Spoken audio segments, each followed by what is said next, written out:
When I was 22 years old, I moved into the old house on the edge of town, drawn by its charm and low price. It had stood empty for years, the neighbors whispering about its past, but I brushed off the stories as superstition. My first night was peaceful, the sound of wind rustling through the oak trees outside lulling me to sleep. But soon, odd things began happening. One night I heard the creaking of floorboards, but I told myself it was just an old house settling. Then few nights later came the whispers, soft and unintelligible. They swirled around my room, waking me from a deep sleep. I thought maybe it was the wind playing tricks on me. Next day, while unpacking, I discovered an old photograph hidden in a drawer. It showed a family, two parents and a little girl standing in front of the house. They looked so happy, but there was an eerie pallor to their faces. I couldn't shake the feeling that they were watching me. That night, I lay in bed, the whispers growing louder, more urgent. I felt a chill in the air, as if the temperature had dropped suddenly. I tried to ignore it, but then I heard a child's giggle, soft and innocent. My heart raced. I got up and walked to the hallway, where the sound seemed to be coming from. As I stepped into the dim light, I saw her, a small girl with long dark hair, standing at the end of the hallway. She wore a white dress, tattered at the edges. I blinked, and she vanished, just like that. I stumbled back, my heart pounding in my chest. The next day, I asked the neighbors about the house. They exchanged glances, and one woman finally spoke up, her voice trembling. The family that lived there, they lost their daughter. She died in an accident. My blood ran cold. That night, I locked all the doors and turned off the lights. But the whispers returned, now clearer, more frantic. "Play with me," they spoke through giggle. Panic gripped me. I pulled the covers over my head, trying to drown it all out, but sleep wouldn't come. In the dead of night, I was jolted awake. The little girl stood at the foot of my bed, her face pale, eyes wide and pleading. I couldn't scream, I couldn't move. She smiled at me. "Play with me," she repeated, her voice echoing in my head. I was petrified.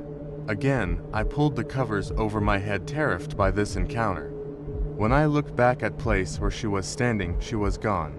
Day after, I moved and never looked back at that old house. But even now, I can't shake the feeling that something still lingers in the shadows, watching, waiting. It was supposed to be a weekend getaway, just me and some friends at a secluded cabin in the woods.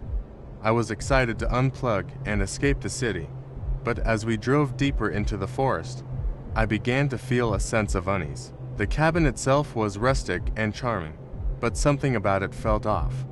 The air was stale, and the walls seemed to breathe, shifting slightly as the wind howled outside. My friends shrugged off my concerns, eager to settle in and start the weekend. That first night, we gathered around the fire, laughter mingling with the crackling wood. But as the flames flickered, I couldn't shake the feeling that we were being watched. I glanced into the darkness beyond the clearing. I saw a figure standing just outside the light, too far away to make out clearly. "Did you see that?" I asked my friends, pointing. They laughed it off, but my heart raced. I was convinced I saw something move, something pale and gaunt. Later that night, I woke up to the sound of scratching. At first, I thought it was an animal outside, but the noise grew louder and more insistent, coming from beneath the floorboards. My heart raced as I sat up, straining to listen. I glanced at my friends, who were sound asleep, oblivious to the disturbance. I gathered my courage and crept out of bed, the floorboards creaking under my weight. The scratching continued, as if something was trying to claw its way out. I followed the sound to a corner of the room, my breath quickening. Suddenly, the scratching stopped. I turned to head back to bed, but just as I did, I felt a cold breeze sweep through the cabin, carrying with it a whisper, "Help me." I froze, dread pulling in my stomach. I wanted to scream, but my voice caught in my throat. I slowly turned back to the corner where the sound had come from. In the dim light, I saw it, a figure emerging from the shadows, its features obscured, but its eyes glowing with an unnatural light. "Help me," it echoed again, the voice warped and haunting. I stumbled back, tripping over a chair as I fell to the floor. My friends stirred but didn't wake. The figure advanced, and I felt a cold rush of air, like the very essence of fear itself. In a panic, I scrambled back toward my friends, shaking them awake. "Wake up, we need to leave," I shouted, but they gradually looked at me, confusion etched on their faces. "It's just a bad dream," one of them mumbled, rolling over. I felt a wave of desperation wash over me as I fought to convince them. But the moment I looked back, the figure was gone, leaving behind an unsettling silence. I couldn't sleep, terrified of what I might see if I closed my eyes again. I spent the night on the couch, listening to the wind howl outside. By dawn, I was exhausted but determined to leave. I shook my friends awake, insisting we pack up and go. They finally complied, albeit reluctantly. As we loaded the car, I glanced back at the cabin one last time. That's when I saw it again, a pale face peering out from the window, eyes filled with sorrow and desperation. I gasped, and my friends turned to look, but it was gone in an instant. We drove away in silence, the cabin fading into the trees behind us. But I knew I'd never forget that face, that haunting whisper.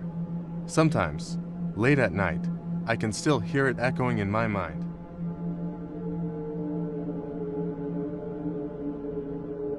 The first time I saw the house, it looked ordinary enough, just another decrepit building on the outskirts of town.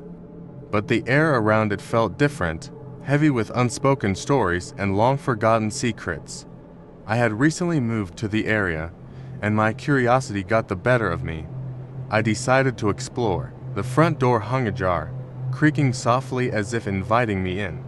I stepped over the threshold, and a chill crawled up my spine. The interior was a time capsule, frozen in dust and shadows. Faded wallpaper peeled away from the walls like dead skin, and the air smelled of mold and something sweeter like rotting fruit. I wandered deeper into the house, each creak of the floorboards sounding like a warning. A flicker of movement caught my eye, but when I turned, there was nothing, just the dim light filtering through grimy windows. I shook off the feeling of being watched, convincing myself it was just my imagination. Then I heard it, a soft laugh, echoing through the halls. I froze, my heart pounding. The sound came from upstairs. Against every instinct screaming at me to leave, I felt compelled to follow. I climbed the staircase, each step louder than the last. At the top, I found a long hallway lined with closed doors. The laughing was louder now, a raw, desperate sound. I moved toward the nearest door, its surface covered in dust and grime. I pushed it open, heart racing, only to find an empty room, moonlight spilling through the window, illuminating a forgotten child's toy in the corner. I turned to leave, but the door slammed shut behind me. Panic set in as I tugged on the handle, but it wouldn't budge. The sobbing intensified, now accompanied by a low, mournful wail that sent shivers down my spine. I felt a cold breeze brush past me, and a whisper floated through the air, barely audible yet chillingly clear. "Hello." My breath hitched in my throat. I pounded on the door, desperation clawing at my mind. Suddenly, the room plunged into darkness. I could barely see my hands in front of my face. I could feel a presence, heavy and suffocating, pressing down on me. "Hello," the voice shot out again, and I realized it was coming from a corner of the room. My instincts screamed at me to run, but I felt drawn toward it. I fumbled through the darkness, heart racing, until my hand brushed against something cold and smooth, a small, porcelain doll. As I picked it up, the laughing stopped. The silence was deafening, oppressive. I looked down at the doll and felt a strange warmth radiate from it, almost as if it were alive. Suddenly, the door flew open, and I stumbled back, the doll slipping from my fingers and shattering on the floor. A rush of air engulfed me, and the wailing returned, now a storm of anguish that threatened to consume me. I bolted past the doorway, down the hallway, and down the stairs, my breath quickening. I burst out of the front door, gasping for air. The night felt alive with energy, the moon casting an eerie glow over the house as I turned to look back. For a moment, I thought I saw a figure standing in the window, a child with hollow eyes and a sorrowful expression. As I ran, the whispers followed me, echoing in my mind. I didn't stop until I reached my car, slamming the door behind me. I glanced back at the house one last time, but it stood silent. I drove home, my hands shaking on the wheel.